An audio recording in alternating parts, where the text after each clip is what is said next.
So today we are going to start with the topic nucleic acids. Okay, a little bit I have discussed earlier about nucleic acids. Yes, students, what are nucleic acids? We can also call the nucleic acids as polynucleotides. ठीक है, as I have discussed earlier कि हमारे पास bio macromolecules जो हैं उसके अंदर proteins आ जाते हैं, कार्बोहाइड्रेट्स आ जाते हैं, ठीक है, लिपिड्स भी आ जाते हैं और साथ में न्यूक्लिक एसिड्स आती है. तो अनदर नेम जो है वो न्यूक्लिक एसिड्स का, उसको हम पॉलीन्यूक्लियोटाइड्स भी कहते हैं. ठीक है, poly means many and nucleotides are their monomeric units. ठीक है बेटे, दो टर्म्स हमने यहाँ पे याद रखनी है. One is nucleoside and another is nucleotide. ये मैं आपको पहले भी बता चुकी हूँ कि न्यूक्लियोसाइड्स क्या होते हैं, न्यूक्लियोटाइड्स क्या होते हैं. ओके बेटे, एक बार फिर से बताऊंगी आपको इसके बारे में. देखो यहाँ से हम स्टार्ट करने जा रहे हैं. तो you must remember that these nucleic acids और polynucleotides they are also found in the acid insoluble pool. ठीक है, when we do the chemical analysis we have biomacromolecules in the acid insoluble pool. तो उसी acid insoluble pool में हमें क्या मिलती है, हाई मॉलिक्यूलर वेट वाली न्यूक्लिक एसिड्स भी मिलती है. ठीक है, इनको हमने बायोमैक्रोमोलिक्यूल्स में इसलिए कंसीडर किया है क्योंकि इनका भी मॉलिक्यूलर वेट 10,000 डाल्टन से अबव है. ओके बेटे, अब वो कहते हैं कि न्यूक्लिक एसिड्स जो हैं उनके जो बेसिक बिल्डिंग ब्लॉक्स हैं उनको हम क्या कहते हैं, न्यूक्लियोटाइड कहते हैं. We call them as nucleotide. ठीक है, I have already discuss what is a nucleotide. तो कहते हैं कि एक न्यूक्लियोटाइड जो है वो एक मोनोमर है न्यूक्लिक एसिड का और उसके अंदर जो है 3 कंपोनेंट्स होते हैं. ऑलराइट, तो one is the sugar molecule. आपको बताया था कि शुगर मॉलिक्यूल जो है वो किस तरह का होगा. तो शुगर मॉलिक्यूल यहाँ पे जो है एक पेंटोस शुगर है. अगर मैं वर्ड यूज कर रही हूँ पेंटोस शुगर, इसका मतलब शुगर कितने कार्बन से बनी हुई है, 5 कार्बन से बनी हुई है. ठीक है बेटे, शुगर मॉलिक्यूल के अलावा उसके अंदर क्या प्रेजेंट है, उसके अलावा उसमें फॉस्फेट ग्रुप प्रेजेंट है. फॉस्फेट ग्रुप जो है वो किससे डिराइव्ड है, ऑर्थोफॉस्फोरिक एसिड से डिराइव्ड है. ठीक है, उस दिन भी मैंने आपको बताया था ऑर्थोफॉस्फोरिक एसिड का फॉर्मूला होता है H3PO4. तो H3PO4 जो है उसका आयोनाइजेशन होने के बाद हमें उससे फॉस्फेट आयंस मिलते हैं और उसी फॉस्फेट आयंस के जरिए जो है न्यूक्लिक एसिड जो है वो आपस में अटैच्ड होती है. इसलिए फॉस्फेट्स जो है वो भी उसका एक इम्पॉर्टेंट कंपोनेंट है. ठीक है बेटे, तीसरी चीज जो हमने याद रखनी है वो ये है कि sugar molecule and phosphate group के अलावा उसमें और क्या प्रेजेंट है, नाइट्रोजीनियस बेसिस प्रेजेंट है. ओके बेटे, तो नाइट्रोजीनियस बेसिस जो है वो कहते हैं कि 2 तरह के हैं. दे मे बी पुरीन्स और दे मे बी पिरिमिडीन्स. तो पुरीन्स के अंदर हम 2 नेम याद रखेंगे यहाँ पर, adenine and second one is guanine. Alright, adenine and guanine. तो एडेनिन और ग्वानिन अगर पुरीन्स हैं तो पिरिमिडीन्स जो है उसके अंदर कौन से आ जाएंगे, थायमिन एंड साइटोसिन आ जाएंगे. ओके, पर अगर हम न्यूक्लिक एसिड्स का एग्जांपल देते हैं तो हमें मालूम है कि न्यूक्लिक एसिड्स जो है उसके अंदर डीएनए के साथ आरएनए भी आता है.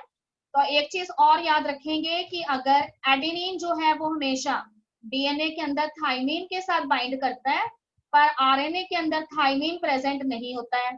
तो इसलिए वो कहते हैं कि थायमिन की जगह पर आरएनए में क्या प्रेजेंट है, आरएनए जो है उसके अंदर यहाँ पर यूरासिल प्रेजेंट होता है. तो इसलिए एडेनिन जो है आरएनए में किसके साथ बाइंड करेगा, यूरासिल के साथ बाइंड करेगा.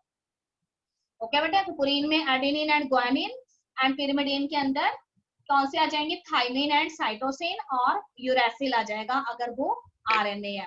अब देखो यहाँ पे मैंने क्या लिखा है कि nucleotide has 3 chemically distinct components. ठीक है, 3 इसके अंदर अलग अलग तरह के कंपोनेंट्स होते हैं. One is the heterocyclic compound, एक उसमें हेटेरोसाइक्लिक कंपाउंड होता है, एक उसमें मोनोसेक्राइड होता है. देखो अगर हम मोनोसेक्राइड वर्ड यूज कर रहे हैं इसका मतलब मैं क्या कहना चाहती हूँ, यहाँ पर शुगर मॉलिक्यूल की बात कर रही हूँ. और तीसरा वो कहता है कि एक फॉस्फोरिक एसिड या फॉस्फोरिक एसिड से डिराइव फॉस्फेट आयन हो सकते हैं. तो इसका मतलब हेटेरोसाइक्लिक कंपाउंड वर्ड मैंने किसके लिए यूज किया है, नाइट्रोजीनियस बेस के लिए यूज किया है. तो याद रखिए कि शुगर मॉलिक्यूल के साथ नाइट्रोजीनियस बेसिस अटैच होने हैं और वो नाइट्रोजीनियस बेसिस जो है वो किस फॉर्म में होंगे, एक हेटेरोसाइक्लिक कंपाउंड की फॉर्म में होंगे. ठीक है बेटा, देखो नीचे वाले पॉइंट में हमने लिखा है कि heterocyclic compounds in nucleic acids are the nitrogenous bases. And they are of the following types. कौन कौन से हैं? एडेनिन है, ग्वानिन है, uracil, then cytosine and then thymine. तो all of these are the nitrogenous bases. See the next one.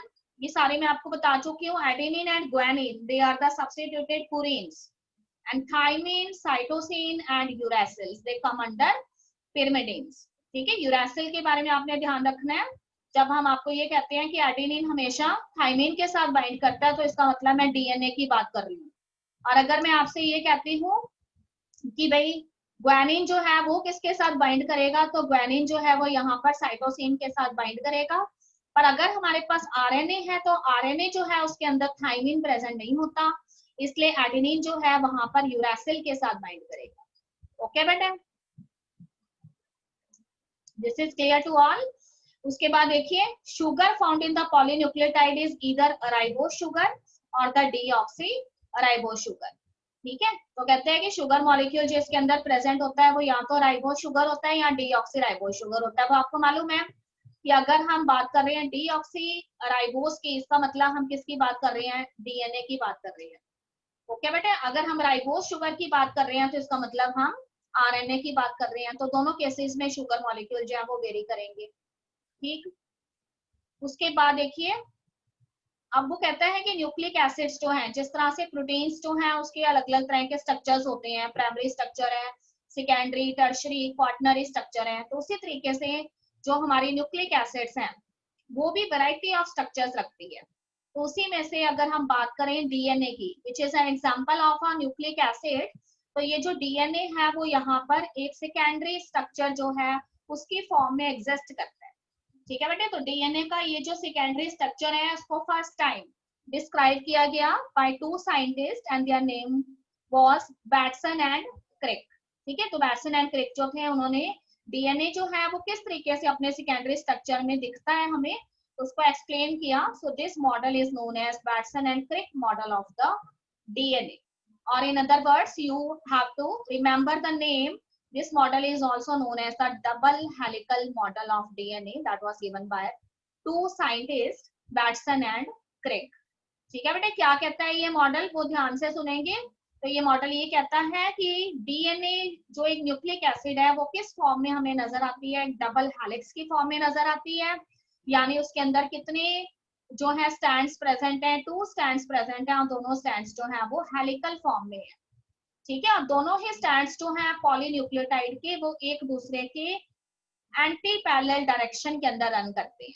ठीक है, अगर एक पर्टिकुलर स्टैंड जो है, फर्स्ट स्टैंड जो है वो 3' to 5' डायरेक्शन में रन करता है, तो दूसरा स्टैंड जो है वो उसकी अपोजिट डायरेक्शन में रन करेगा, यानी वो 5' to 3' डायरेक्शन के अंदर रन करेगा। ठीक है बेटे, अब वो कहता है कि अगर पूरा डीएनए का स्ट्रक्चर जो है उसको ध्यान से देखा जाए, देखो इस पिक्चर के अंदर हमें डीएनए नजर आ रहा है और हमें इस तरह के रिबन लाइक स्टैंड्स नजर आ रहे हैं। तो मैं आपको ये कह रही हूँ कि ये जो इसका एक्सोस्केलेटन है जो टू हेलिक्स लाइक स्टैंड से बना हुआ है, ये एक्चुअली जो है उसमें शुगर मॉलिक्यूल और फॉस्फेट ग्रुप्स प्रेजेंट होते हैं। ठीक है बेटे, आप दोनों जो रिबन लाइक स्टैंड्स है उसके बीच में आपको देखिए, आपको कुछ यहाँ पर जो है लीनियर फैशन के अंदर स्टेयर्स जैसे स्ट्रक्चर्स नजर आ रहे हैं। तो ये स्टेयर जैसे स्ट्रक्चर्स जो हैं उनको हम नाइट्रोजेनियस बेसिस कहेंगे। तो आपको पता है न्यूक्लियोटाइड में तीन ही चीजें हैं, तो शुगर और फॉस्फेट जो है वो उसके एक्सोस्केलेटन को बनाता है और नाइट्रोजेनियस बेसिस जो है वो इसके सेंटर में प्रेजेंट होती है लाइक अ स्टेयरकेस। ओके बेटे, फिर से देखो एक बार ध्यान से सुनेंगे। बैटसन एंड क्रिक मॉडल जो है वो क्या कहता है कि बैटसन एंड क्रिक मॉडल जो है वो आपको ये बताता है कि दोनों स्टैंड जो है डीएनए की वो एंटी पैरेलल डायरेक्शन में रन करते हैं। फिर से सुनिए, अगर मैं आपको ये कह रही हूँ कि एक स्टैंड जो है उसके रन करने की डायरेक्शन 3' to 5' है, इसका मतलब दूसरा स्टैंड उसके अपोजिट रन करेगा, उसकी डायरेक्शन क्या होगी? 5' to 3' होगी। ठीक है बेटे, बैकबोन यानी एक्सोस्केलेटन किससे बना है? फॉस्फेट एंड शुगर मॉलिक्यूल से बना है। और नाइट्रोजेनियस बेसिस जो है वो इसके सेंटर में प्रेजेंट है और जो बैकबोन है उससे परपेंडिकुलरली वो अराइज होते हैं और उनका फेस कैसा है? हेलिक्स के अंदर की तरफ है। ठीक है, देखो यहाँ पर ये तो हमने उसका नॉर्मल इलेक्ट्रॉन माइक्रोस्कोपिक व्यू दिखाया है आपको। अगर वो कहते हैं कि इसको लीनियर फैशन में ड्रॉ किया जाए तो वो इस तरीके से होगा। देखिए यहाँ पे मैंने आपको बताया कि फर्स्ट स्टैंड जो है वो हमेशा कौन सी डायरेक्शन में रन करना है, 3' to 5' डायरेक्शन में रन करना है। तो यहाँ पे आपको बहुत सारे शुगर मॉलिक्यूल नजर आ रहे हैं और उन शुगर मॉलिक्यूल्स के बीच बीच में आपको क्या नजर आ रहे हैं, फॉस्फेट ग्रुप्स नजर आ रहे हैं। ठीक है बेटे, दूसरा स्टैंड जो है उसको ध्यान से देखिए, उसकी पोलैरिटी कौन सी डायरेक्शन में है, 5' to 3' डायरेक्शन में है, इसीलिए ये फॉस्फेट ग्रुप्स हमें यहाँ उल्टे नजर आ रहे हैं। और साथ में हर एक शुगर मॉलिक्यूल के बीच में एक एक फॉस्फेट ग्रुप है। और सेंटर वाला जो पोर्शन है that is occupied by the nitrogenous bases. तो हर एक शुगर मॉलिक्यूल जो है, दोनों तरफ के जो शुगर मॉलिक्यूल्स हैं उनमें से एक एक नाइट्रोजेनियस बेस जो है वो अटैच हो रखा है। ठीक है बेटे, तो अगर वो कहते हैं कि यहाँ पे अगर थाइमिन प्रेजेंट है तो इसका मतलब दूसरे स्टैंड जो है उसमें कॉरेस्पॉन्डिंग उसका बेस जो है वो कौन सा होगा, एडेनिन होगा। उसी तरीके से अगर हमारे पास यहाँ पे ग्वानिन प्रेजेंट है तो दूसरे स्टैंड पे उसका एडजेसेंट बेस कौन सा होगा, साइटोसिन होगा। तो हमेशा याद रखिए कि एक पुरीन जो है वो एक पिरिमिडीन के साथ बाइंड करता है, तो जब भी एडेनिन जो है उसने थाइमिन के साथ बाइंड करना है तो हमेशा उन दोनों के बीच में डबल हाइड्रोजन बॉन्ड होंगे। ओके बेटे, पर अगर ग्वानिन जो है उसने साइटोसिन के साथ बाइंड करना है then there is a triple hydrogen bond that exist between guanine and cytosine. बाकी मैं आपको बता चुकी हूँ कि अगर इसकी जगह पे हमारे पास डीएनए ना होकर उसकी जगह पे यहाँ पर क्या होता, उसकी जगह पर जो है हमारे पास आरएनए होता, तो फिर एडेनिन जो है उसने थाइमिन के साथ बाइंड नहीं करना था, उसने किसके साथ बाइंड करना था, यूरासिल के साथ बाइंड करना था। ओके बेटे, देखो यही चीजें मैंने यहाँ पे लिख दी है बिकॉज मैं इसको बाद में सेंड कर दूंगी आपको और आप यहीं से लर्न कर लेंगे। Adenine and guanine of one strand always base pair with thymine and cytosine respectively. And there are 2 hydrogen bonds present between adenine and thymine. And how many hydrogen bonds are present between guanine and cytosine? 3 hydrogen bonds are there. Okay बेटे, अब कहते हैं कि हर एक strand जो है उसके अंदर जो नाइट्रोजेनियस बेसिस है वो एक हेलिकल स्टेयरकेस के फॉर्म में आपको नजर आते हैं। ठीक है, जैसे हम सीढ़ियां चढ़ते हैं, हम स्टेयर्स पे चढ़ते हैं, तो कहते हैं कि एक स्टेप जो है स्टेयर का उससे नेक्स्ट स्टेप जो है वो उससे थोड़ा सा ऊपर होता है। तो उसी तरीके से एक बेस पेयर जो है डीएनए का उससे नेक्स्ट बेस पेयर जो है वो उससे थोड़ा सा क्या रहेगा, ऊपर रहेगा। ओके बेटे, तो इस तरीके से जैसे जैसे आप जो है ऊपर वाले बेस पेयर की तरफ जाएंगे वैसे वैसे थोड़ी सी हाइट जो है उसकी इंक्रीज होती रहती है। तो कहते हैं कि एक स्टेप ऊपर लेने पर एक बेस पेयर से अगले नेक्स्ट बेस पेयर पे अगर आप क्लाइंब करें और एक स्टेप ऊपर लें तो जो डीएनए हेलिक्स है उसके जो स्टैंड्स हैं वो कितने डिग्री से टर्न करते हैं, 36 डिग्री से टर्न करते हैं। पर अगर आप इस तरह के 10 स्टेप्स जो है उनको क्लाइंब कर जाएंगे तो डीएनए जो है वो अपनी एक फुल टर्न जो है उसको कंप्लीट कर लेता है जो 360 डिग्री एंगल की होती है। और आप याद रखिए कि 360 डिग्री टर्न उसकी कब कंप्लीट होती है, जब वो क्या करता है, ठीक है बेटे, जब वो कहता है कि उसके अंदर 10 बेस पेयर्स जो है उसको कवर कर लेता है, तो उसका मतलब एक पूरी की पूरी उसकी यू टर्न जो है वो कंप्लीट हो जाती है। ठीक है बेटे, देखो यहाँ पे मैंने वही लिखा है, one full turn off the helical stand would involve how many steps, 10 steps और 10 बेस पेयर्स। अब वो कहते हैं कि जो स्लोप बनता है, ठीक है, डीएनए हेलिक्स जो है उसका जो स्लोप बनता है उसकी जो स्टीपनेस है उसकी जो पिच है वो कितने एंगस्ट्रॉम की है, 34 एंगस्ट्रॉम की। ठीक है बेटे, तो यहाँ पर पिच वर्ड का मतलब उसकी गहराई से है, तो हेलिक्स जो है वो कितनी ज्यादा स्टीप जो है क्या कहते हैं टर्न लेता है, तो वो आप याद रखेंगे that is equal to 34 angstrom.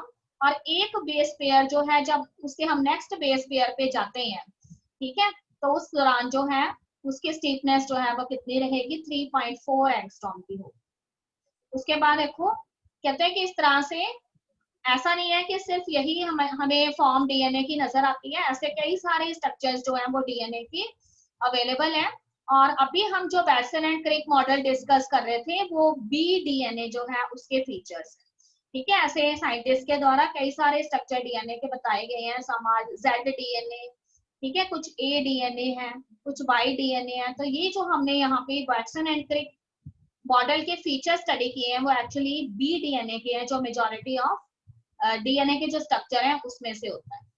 Okay बेटे, तो इस तरह से ये हमारा कंप्लीट है बैटसन एंड क्रिक मॉडल। यहाँ तक किसी स्टूडेंट को कोई प्रॉब्लम तो नहीं है बेटे? Yes, speak up. No ma'am. Everything is clear? Okay बेटा, I am now starting with the very important topic, that is the nature of bonds present in polymers. तो देखो यहाँ पे हम 3 polymers जो है उनकी यहाँ पे बात करने वाले हैं. तो सबसे पहले हम बात अगर कर रहे हैं पेप्टाइड बॉन्ड्स की, तो इसका मतलब उनका रिलेशन किससे है? प्रोटीन से है, because proteins they are also known as polypeptides. तो इसका मतलब उनमें कौन से लिंकेजेस प्रेजेंट होते हैं? पेप्टाइड बॉन्ड्स या पेप्टाइड लिंकेजेस होते हैं. ठीक है, आप ध्यान से समझेंगे स्टेटमेंट को. तो कहता है कि इन अ पॉलीपेप्टाइड और इन अ प्रोटीन, किसी भी प्रोटीन के अंदर amino acids they are linked by a peptide bond. ठीक है, पता है आपको कि प्रोटीन खूब सारी अमाइनो एसिड से मिलकर बने हुए होते हैं. तो हर एक अमाइनो एसिड जो है उसके बीच में जो बॉन्ड प्रेजेंट होता है, जो एक अमाइनो एसिड को दूसरी अमाइनो एसिड से लिंक करता है, that bond is known as the peptide bond. ठीक है, you have also studied the general formula of the amino acid. तो आपको मालूम है कि हर एक अमाइनो एसिड जो है उसके सेंटर में एक कार्बन एटम है और उसकी लेफ्ट हैंड साइड पे अमाइन ग्रुप है और राइट हैंड साइड पे कौन सा ग्रुप है? कार्बोजाइलिक ग्रुप है. ठीक है बेटे, तो अब इमेजिन करिए कि आपके पास एक लॉन्ग चेन है अमाइनो एसिड्स की. तो अगर मैं फर्स्ट अमाइनो एसिड की बात करूं और ये कहूं कि first amino acid second amino acid से कैसे अटैच है, तो देखो फर्स्ट अमाइनो एसिड का जो राइट हैंड है वहां पे आपको मालूम है कौन सा ग्रुप प्रेजेंट होगा? कार्बोक्सिलिक ग्रुप प्रेजेंट होगा. और जो दूसरी अमाइनो एसिड है उसका कौन सा ग्रुप कांटेक्ट में आएगा? NH2 ग्रुप आएगा. तो देखो COOH जो ग्रुप है जिसको हम कार्बोक्सिलिक ग्रुप कहते हैं, उसमें से OH ले लेंगे हम. और अमाइनो ग्रुप जो है उसका फॉर्मूला होता है NH2. तो NH2 जो है उसमें से एक H ले लेंगे. तो इसमें से अगर हमने एक OH लिया है और उसमें से हमने एक H लिया है तो वो वाटर बन जाएगा. तो वाटर मॉलिक्यूल रिमूव हो जाएगा, यहाँ पे CO बच गया और अमाइनो ग्रुप जो है उसमें से हमारे पास NH बच गया है. तो CO और NH जो है वो बाइंड हो जाएंगे. ठीक है, और इस तरीके से CONH टाइप ऑफ लिंकेजेस जो है उसको हम पेप्टाइड बॉन्ड कहते हैं. हमेशा याद रखिए कि किसी भी पेप्टाइड बॉन्ड के फॉर्मेशन के दौरान वन वाटर मॉलिक्यूल जो है वो एलिमिनेट होता है, इसलिए इस प्रोसेस को डिहाइड्रेशन कहते हैं. ठीक है, देखिए यहाँ पर आपको पेप्टाइड बॉन्ड का फॉर्मेशन होते हुए दिखाया गया है. देखो सारी चीजें जो है उसको ओपन करके यहाँ पे बनाया गया है. तो this is the tetravalent carbon, और टेट्रावैलेंट कार्बन जो है उसके एक साइड पे हाइड्रोजन अटैच है, एक साइड पे NH2 यानी अमाइन ग्रुप अटैच है, और दूसरी साइड पे आपको यहाँ पे कार्बोक्सिलिक ग्रुप अटैच नजर आ रहा है. ठीक है बेटे, अब दूसरी तरह से ये फर्स्ट अमाइनो एसिड है, तो इसका ये वाला कार्बोक्सिलिक ग्रुप जो है वो दूसरी वाली अमाइनो एसिड जो है उसके कौन से ग्रुप के कांटेक्ट में आएगा? अमाइन ग्रुप के कांटेक्ट में आएगा. तो देखो इसको भी ओपन करके बनाया गया है. तो दिस इज NH2. तो अब यहाँ पे वो आपको दिखाना चाहता है कि वाटर कैसे निकला है. तो इस कार्बोक्सिलिक ग्रुप में से यहाँ से OH ले लिया है और इस NH2 ग्रुप में से यहाँ से H लिया है. तो ये OH और H मिलके वाटर बन जाएगा और ये रिमूव हो जाएगा इस रिएक्शन में से, और बाकी सारी चीजें जो है वो आपस में अटैच हो जाएंगी. देखिए सब कुछ अटैच हो गया है. तो हमारे पास जो बॉन्ड यहाँ पे स्टेब्लिश हुआ है that is CONH type of bond. ठीक है बेटे, देखो कैसे बोला है इसको मैंने, CONH टाइप ऑफ बॉन्ड. अगर मैं सारी चीजें जो मैंने ओपन करके बनाई है उसको फिर से क्लोज कर दूं तो फिर ये हमें सिंपली ऐसे नजर आएगा. यहाँ पे NH होगा, NH2, यहाँ पे CHR होगा और यहाँ पे हमारे पास CONH होगा. देन इसको भी हम इसी तरीके से क्लोज कर देंगे. तो हमेशा याद रखिए CONH type of linkages are known as the peptide bond. This is clear to all बेटे? यस. अभी भी अगर किसी स्टूडेंट को पेप्टाइड बॉन्ड का फॉर्मेशन नहीं पता लगा है तो वो मुझसे पूछ सकते हैं फिर से. हाँ जी बोलिए. Is it clear to all of you? फिर से सुनेंगे. देखो बेटे, इसको हमने, ये सिर्फ एक जनरल फॉर्मूला है अमाइनो एसिड का. ठीक है, हमने 2 अमाइनो एसिड लिए हैं और उसको ओपन करके उसके सारे स्ट्रक्चर्स को इस तरीके से दिखाया. तो देखो ये NH2 ग्रुप है. अगर मैं इसको क्लोज कर देती, अब मैंने इसको ओपन कर दिया तो मैंने यहाँ पे दोनों H अलग अलग दिखाए हुए हैं. ठीक है, ये वैसे ही कार्बन है, उसके एक साइड पे हाइड्रोजन है, एक साइड पे एल्काइल ग्रुप है. और ये क्या था? यहाँ पे कार्बोक्सिलिक ग्रुप था जिसको पहले मैं कैसे लिखती थी? COOH लिखती थी. अब इसको मैंने ओपन कर दिया है तो यहाँ पे कार्बोनिल यहाँ पे आ जाएगा एंड यहाँ पे हाइड्रोक्सिल ग्रुप आ जाएगा. ऐसा ही मैंने इस अमाइनो एसिड के लिए भी किया है. ठीक है बेटे, अब कार्बोक्सिलिक ग्रुप जो है उसमें से OH ले लेंगे हम, और जो अमाइनो ग्रुप है हमारा उसमें से एक H ले लेंगे. तो OH और H मिलकर वाटर बन जाएंगे और इस रिएक्शन में से चले जाएंगे. क्योंकि वाटर का यहाँ पे रिमूवल हो गया है इसलिए रिएक्शन डिहाइड्रेशन रिएक्शन है, और बाकी सारी चीजें देखो अटैच हो जाएंगी। ये वाला देखो carbonyl group as it is है यहाँ पर, और यहाँ से एक एच चला गया था, इसका मतलब सिर्फ NH रह गया है, तो वो हमने यहाँ पे लिख दिया है। तो आपने इस लिंकेज को ध्यान में रखना है, this is CONH linkage, this is known as the peptide bond. This is clear बेटे? तो सारे स्टूडेंट अपने कॉपी के अंदर, ठीक है, एक बार इसको देख लेंगे पहले और फिर उसके बाद कॉपी बंद करके उसको बना के रखेंगे, फिर देखते हैं कितने स्टूडेंट्स जो हैं वो सही तरीके से बना पाते हैं। ठीक है, खुद बना के देखना है, ये पेपर में आ जाएगा हमें। अब हम आगे कार्बोहाइड्रेट्स पे। तो जिस तरह से प्रोटीन्स के अंदर कौन सा बॉन्ड प्रेजेंट होता है, पेप्टाइड बॉन्ड प्रेजेंट होता है, उसी तरीके से जो कार्बोहाइड्रेट्स हैं, ठीक है बेटे, उनके अंदर कौन सा बॉन्ड प्रेजेंट है, ग्लाइकोसिडिक बॉन्ड प्रेजेंट होता है। And there is one similarity between both the bonds, peptide bonds as well as glycosidic bond, that both type of bonds are formed by the removal of the water molecules. ठीक है, दोनों ही bonds जो हैं उनके अंदर water molecule का removal होता है, इसीलिए रिएक्शन कौन सी है दोनों bonds के formation के दौरान, dehydration reaction। ठीक है बेटे, दो टर्म्स हम केमिस्ट्री में बहुत अच्छे से जानते हैं। रीहाइड्रेशन वर्ड का मतलब होता है वाटर का एडिशन होना, और डिहाइड्रेशन वर्ड का मतलब होता है वाटर का गायब होना, वाटर का रिमूवल होना। ओके, तो मैं आपको कह रही हूँ यहाँ पे वाटर रिमूव हो रहा है, इसलिए रिएक्शन कौन सी है, डिहाइड्रेशन रिएक्शन है। और एक चीज आप याद रखेंगे, यहाँ पे हमने दो ग्लूकोज मॉलिक्यूल आपको दिखाए हुए हैं। ठीक है, पहले भी मैं आपको बता चुकी हूँ कि ग्लूकोज जो है वो एक हेक्सोस मॉलिक्यूल होता है, जिसके अंदर हमारे पास कितने कार्बन है, देखो जहां पे उसने OH ग्रुप अटैच होते हुए आपको दिखाए हैं, और कुछ भी नहीं लिखा हुआ रिंग में, वो वहां पे एक्चुअली कौन सा एटम प्रेजेंट है, कार्बन एटम।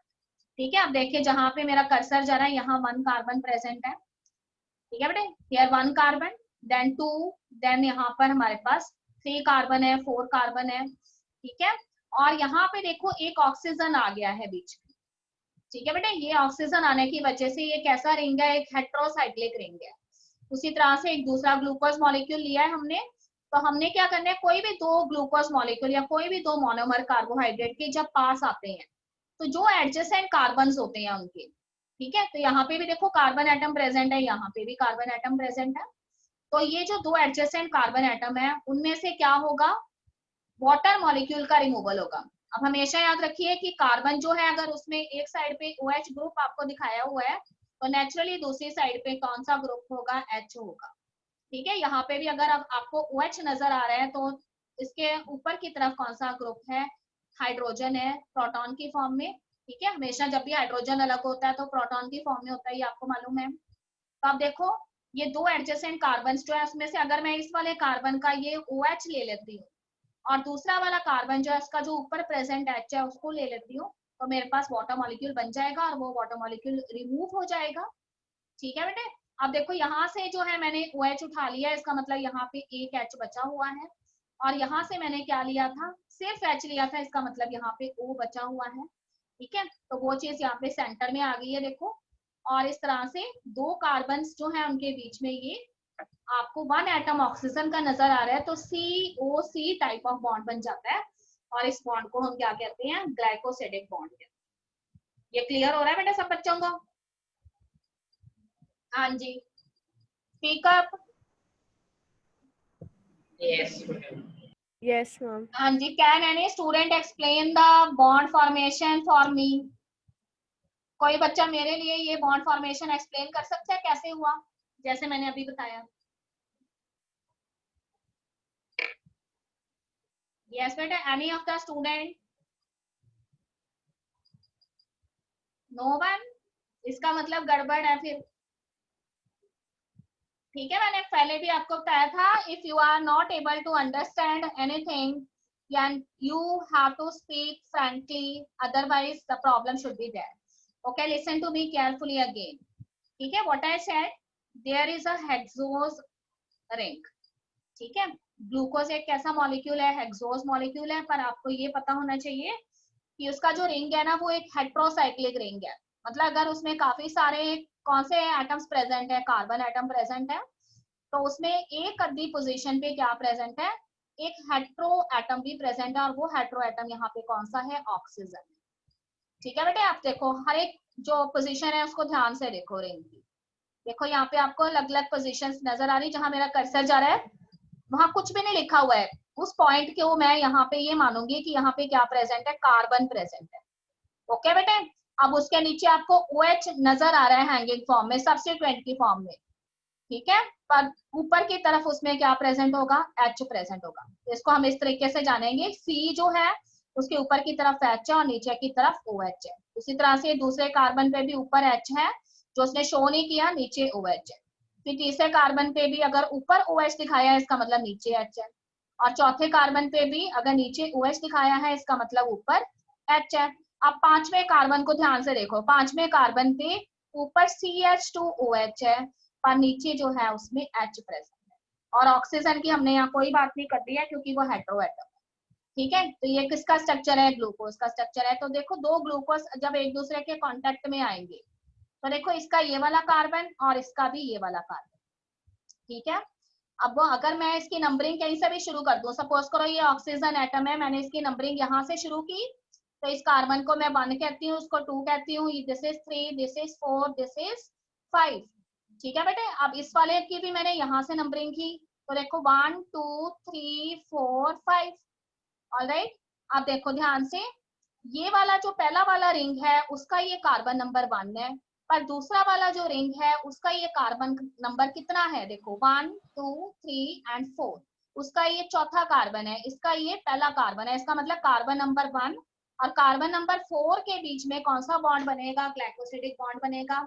अब दोनों कार्बन जो हैं उनके पास एक H और एक OH है, उसी तरह से इस वाले कार्बन के पास जो कार्बन नंबर 4 है उसके पास भी एक H और एक OH है। तो अगर इसमें से मैं कार्बन 1 में से OH ले लेती हूँ, इसका मतलब मैं कार्बन नंबर 4 जो दूसरे रिंग का है उसमें से क्या लूंगी, H लूंगी, और OH और H मिलके क्या बन जाएंगे, वाटर बन जाएंगे, वो यहाँ से चले जाएंगे, ठीक है बेटे। इसमें से मैंने पूरा OH लिया है तो यहाँ पे सिर्फ क्या रह गया, H रह गया, और यहाँ से मैंने क्या लिया है, सिर्फ H लिया है, तो इसका मतलब यहाँ पे मेरे पास क्या रह गया है, OH रह गया है। तो वो जो O एटम है वो सेंटर में आ जाएगा दोनों कार्बन्स के, ठीक है।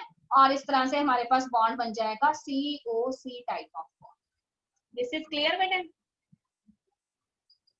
यस, स्पीक अप, क्योंकि अगला वाला जो है वो इससे थोड़ा कॉम्प्लेक्स है। अगर आपको ग्लाइकोसिडिक समझ आएगा तभी आपको फॉस्फोडाइएस्टर समझ आएगा। हाँ जी, कितने बच्चों को समझ आ गया है, देखो यहाँ पर निशांत। यस बेटे, any problem is there? No ma'am. देखो अब इससे, अब देखो इसको फिर से देखो, उसने अब सारे आपको पूरे स्ट्रक्चर ओवरऑल लिख के दिखाए हैं, ठीक है। तो ये एक मोनोसेक्राइड है, ये एक दूसरा मोनोसेक्राइड है। देखो उसका नॉमेनक्लेचर उसने कैसे किया, अगर वो हाइड्रोक्सिल ग्रुप जो है उसको ध्यान में रख के जो है नॉमेनक्लेचर करता है, ठीक है, उसकी नेमिंग करते हैं, तो इसको कार्बन को 1 नंबर देगा, ये कार्बन 2 नंबर हो जाएगा, देन 3 4 5 एंड, ठीक है, दूसरा वाला जो कार्बन है उसको 6 देगा। अब देखो दो यहाँ पे हाइड्रोक्सिल ग्रुप अटैच है तो आप कहीं से भी नंबरिंग कर लें, पर आपने इस तरीके से नंबरिंग करनी है कि हेट्रो एटम को भी ध्यान में रखना है। उसी तरीके से यहाँ पे भी उसने नंबरिंग कर ली है, ठीक है। अब देखो उसके हिसाब से जो नंबरिंग की गई है उसके हिसाब से ये वाला कार्बन कार्बन नंबर 1 है, और यहाँ पे ये दूसरे रिंग का जो कार्बन है वो कार्बन नंबर 2 है। ओके बेटे, अब देखो कार्बन नंबर 1 जो है उसके ऊपर आपको एक H नजर आ रहा है और एक OH नजर आ रहा है, और ये दूसरे वाले रिंग का जो कार्बन नंबर 2 है उस पे आपको एक OH नजर आ रहा है और ऊपर आपको CH2OH नजर आ रहा है, ठीक है बेटे। अब कुछ नहीं है, बस हमने किसी भी एक में से एक H ले लेना है और किसी एक में से एक पूरा OH ले लेना है। तो यहाँ से हमने H उठाया और यहाँ से हमने OH लिया है, तो ये क्या बन गया, H2O बन गया, एंड वाटर यहाँ से बाहर चला गया रिएक्शन में से, तो रिएक्शन डिहाइड्रेशन है।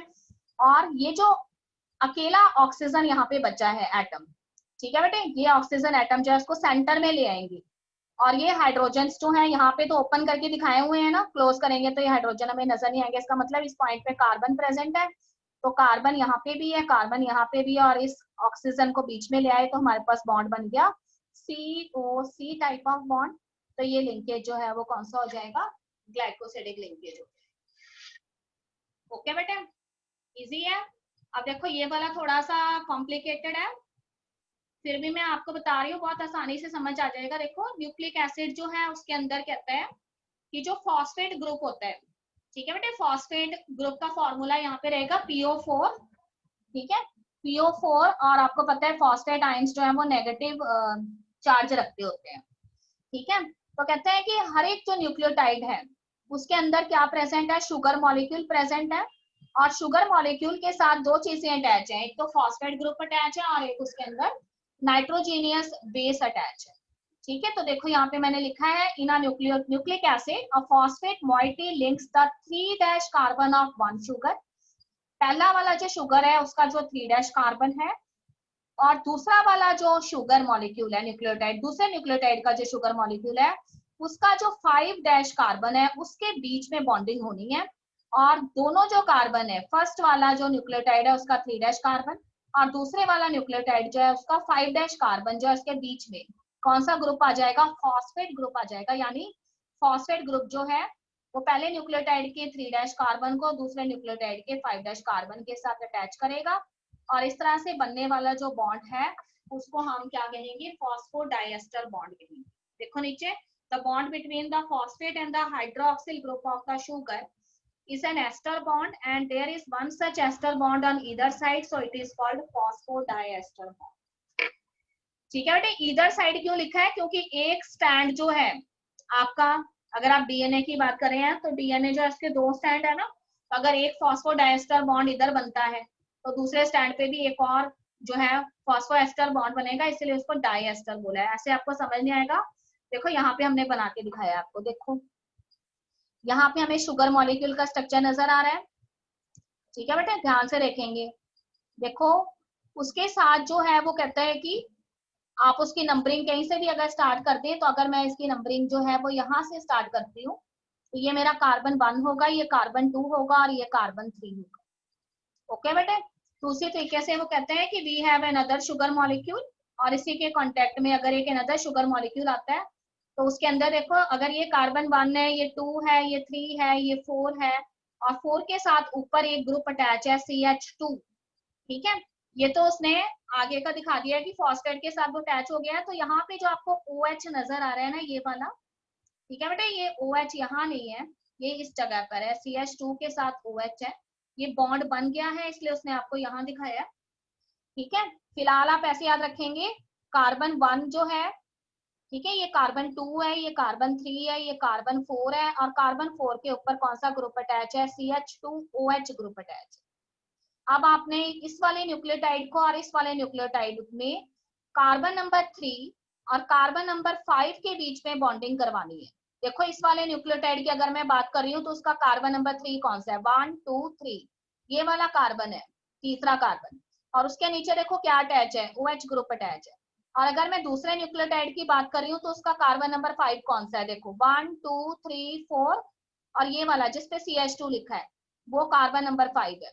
तो मैंने आपको 2 मिनट के लिए बीच वाली जो चीज है फॉस्फेट, इसको भूल जाइए आप, और यहाँ पे याद रखिए कि CH2 के साथ यहाँ पे क्या प्रेजेंट है, OH प्रेजेंट है, ठीक है बेटे। तो ये वाला जो कार्बन है, कार्बन नंबर 3 फर्स्ट न्यूक्लियोटाइड का, उसमें से OH उठाएंगे आप, और दूसरा वाला जो न्यूक्लियोटाइड है उसका जो कार्बन नंबर 5 है, जहाँ पे क्या लिखा हुआ है, CH2OH लिखा है, उसमें से आपने क्या करना है, अगर यहाँ से पूरा OH ले रहे हैं इसका मतलब उसमें से आप क्या ले लेंगे, एक H ले लेंगे, ठीक है बेटे। तो वाटर मॉलिक्यूल बन जाएगा और वाटर मॉलिक्यूल उसमें से रिमूव हो जाएगा, बाकी चीजें जो बची हैं वो सारी हमने अटैच कर देनी है, ठीक। तो अगर आपने यहाँ से पूरा OH लिया है इसका मतलब आपने यहाँ से एक H लिया है, तो यहाँ पे आपके पास क्या बच जाएगा, CH2OH था, ठीक है। तो उसमें से अगर आपने एक H उठा लिया है तो CH2OH जो है उसमें से आपके पास आ जाएगा CH2O रह जाएगा, और उसके बीच में, दोनों के बीच में जब बॉटम मॉलिक्यूल आपने रिमूव कर देना है तो उसके सेंटर में आपने ये वाला ग्रुप रख देना है which is known as PO4 group, ठीक है, फॉस्फेट ग्रुप है। यहाँ पे देखो उसने ओपन करके फॉस्फेट ग्रुप आपको दिखाया हुआ है, ऊपर वाले में फॉस्फेट सेंटर में प्रेजेंट होता है, ठीक है, और नीचे की साइड उसमें देखो क्या प्रेजेंट है, O प्रेजेंट है, और यहाँ पे वैलेंसी को सेटिस्फाई करने के लिए यहाँ पे डबल बॉन्ड लगाया गया है, और दो जो है उसमें एनाइन की फॉर्म में आपके पास ऑक्सीजन प्रेजेंट है, O नेगेटिव, ठीक है। तो अगर इसको क्लोज कर दें इस फॉर्मूला को तो ये फॉर्मूला हमारे पास हो जाएगा P, ऑक्सीजन एटम कितने हैं, 1 2 3 4 4 है, तो PO4 ठीक है, होल ब्रैकेट बंद कर देंगे और नेगेटिव चार्ज कितने हैं, 2 नेगेटिव। तो हमारे पास हो जाएगा PO4 2 negative, this is the formula of the phosphate group. Okay बेटे, यहाँ पे देखो ये वाला जो फॉस्फेट ग्रुप है उसको आपने इस तरह से कार्बन नंबर 3 और कार्बन नंबर 5 के बीच में रख देना है, और इसमें से आपने जो है, चाहे आप ऊपर वाले में से H ले लें और चाहे नीचे वाले में से पूरा OH ले लें, वो निकाल देंगे आप, वाटर चला जाएगा, और बाकी सारी चीजें जो है उसको अटैच कर देंगे इस फॉस्फेट ग्रुप के जरिए। तो दो न्यूक्लियोटाइड्स आपस में अटैच हो जाएंगे, तो इस तरह से बनने वाला जो बॉन्ड है उसको हम फॉस्फोडाइएस्टर बॉन्ड कहेंगे। ठीक है बेटे, ये चीज समझ आई है? ये चीज समझ आई है कि नहीं आई है, बोलेंगे फटाफट। Yes, ma'am. हाँ जी, कितने बच्चे झूठ बोल रहे हैं? देखो बेटा मेरी बात ध्यान से सुनो, टाइम होने वाला है, मैं कल फिर से लूंगी, ये इजी नहीं है। आपने बस इतना याद रखना है कि जो फॉस्फेट आयन है उसका फॉर्मूला है PO4 और ऊपर क्या है, 2 नेगेटिव। ठीक है, PO4 यानी फॉस्फोरस सेंटर में आसपास कितने ऑक्सीजन एटम, 4 ऑक्सीजन एटम। ठीक है, 3